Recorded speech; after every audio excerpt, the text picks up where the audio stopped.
मैं आपको बता दूं, देखिए ज्येष्ठ अमावस्या की जो तिथि है वो 9 जून से ही प्रारंभ हो रही है। दोपहर 1:57 से तिथि प्रारंभ हो जाएगी, जो कि 10 जून को शाम को 4:22 तक रहेगी। अमावस्या की जो उदया तिथि है वो 10 जून को मिल रही है, इसीलिए व्रत हम 10 जून को रखेंगे, वट सावित्री व्रत। तो ऐसे में पूजा आपको कब कर लेनी है? देखिए बहुत साफ है ये, क्योंकि अमावस्या की तिथि शाम को 4:22 तक ही है, तो पूजा आपको शाम 4:22 के पहले कर ही लेनी है। ये बहुत ध्यान दें आप।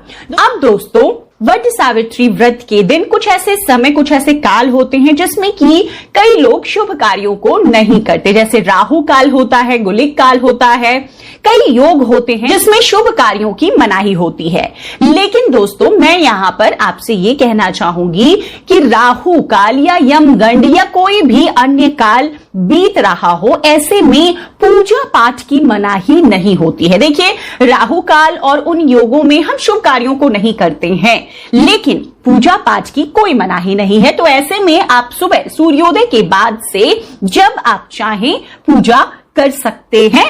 4:22 के पहले आपको अपनी पूजा समाप्त कर लेनी है, बस ये ध्यान रखना है। हालांकि अगर आप लोग मानते हैं, देखिए उत्तर भारत में राहु काल का बहुत ज्यादा पूजा पाठ को लेकर विशेष महत्व नहीं होता है, दक्षिण के लोग इसे ज्यादा मानते हैं, दक्षिण भारत के।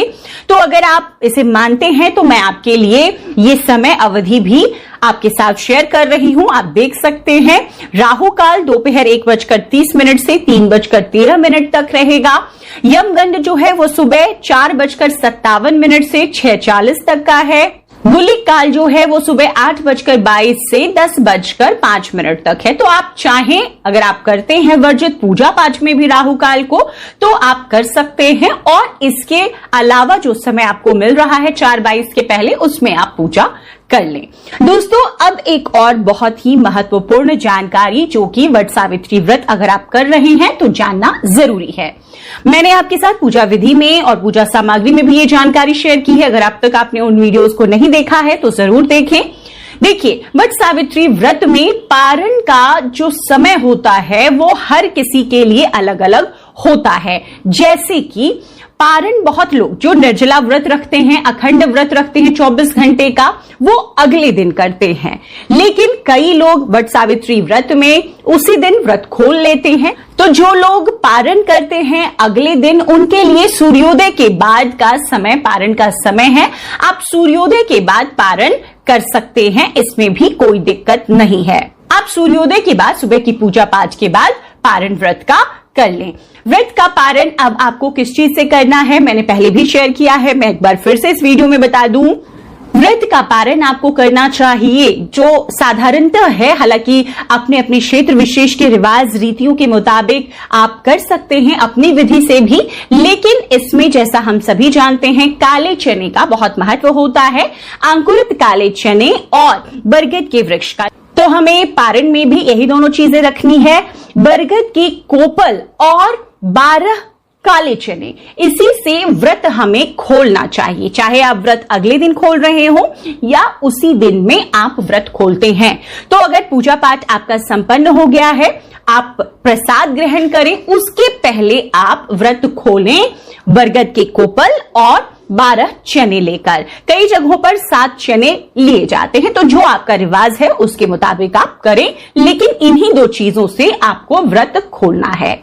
दोस्तों, अब तीसरी जो सबसे महत्वपूर्ण जानकारी मुझे शेयर करनी है इस वीडियो में, वो ये है कि इस व्रत में आपको क्या खाना चाहिए और क्या नहीं खाना चाहिए। दोस्तों, ये देखिए, ये अपने अपने क्षेत्र और अपने परिवार कुल के रीति रिवाजों से जुड़ी हुई चीजें हैं। कई लोग वट सावित्री व्रत हरितालिका व्रत की तरह और कई अन्य व्रतों की तरह करते हैं, जिसमें कि पूरे दिन का उपवास रखा जाता है और व्रत हमें अगले दिन खोलना चाहिए पारण के साथ। दोस्तों, वट सावित्री व्रत में लेकिन कई लोग इसी दिन व्रत खोल लेते हैं, जैसे कि उन्होंने पूजा पाठ कर लिया विधि विधान से और उसके बाद प्रसाद ग्रहण करने के साथ ही वो व्रत खोल लेते हैं। अब व्रत खोलने के बाद कई तरह से लोग उस दिन खाना खाते हैं। जैसे कि व्रत खोलने का तरीका तो मैंने आपको बता दिया। कोई भी व्रत खोलेंगे वो बरगद की कोपल और काले चने से खोलेंगे। उसके बाद कई लोग संपूर्ण भोजन कर लेते हैं, जैसे उस दिन घर में जो भी पकवान बने हो वो सभी कुछ खा लेते हैं, साथ ही वो नमक भी खा लेते हैं। लेकिन दोस्तों कई लोग इस व्रत को मीठा भोजन करके करते हैं। इसका मतलब है कि आप व्रत को करने के बाद में आपने व्रत खोल लिया और उसके बाद आप एक समय का मीठा भोजन कर लें, इसमें भी कोई दिक्कत नहीं है।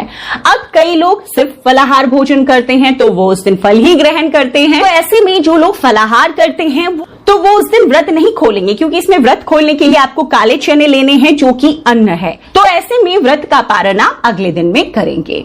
तो दोस्तों इस तरह से कुल तमाम जो खाने के नियम हैं सभी के लिए एक बात बहुत जरूरी है, जो लोग नमक भी खा लेते हैं नमक वो व्रत का खाएं, जो लोग मीठा भोजन करते हैं वो मीठा भोजन ही करें, और जो फलाहार रहते हैं वो तो फलाहार रहेंगे ही, व्रत का पारायण अगले दिन करेंगे। कई लोग पूर्ण उपवास रखते हैं तो वो वैसे करें। दोस्तों ये जो खाने के नियम है ये भी जानना बहुत जरूरी है। आप अपने हिसाब से अपने क्षेत्र के रिवाज के हिसाब से कर सकते हैं।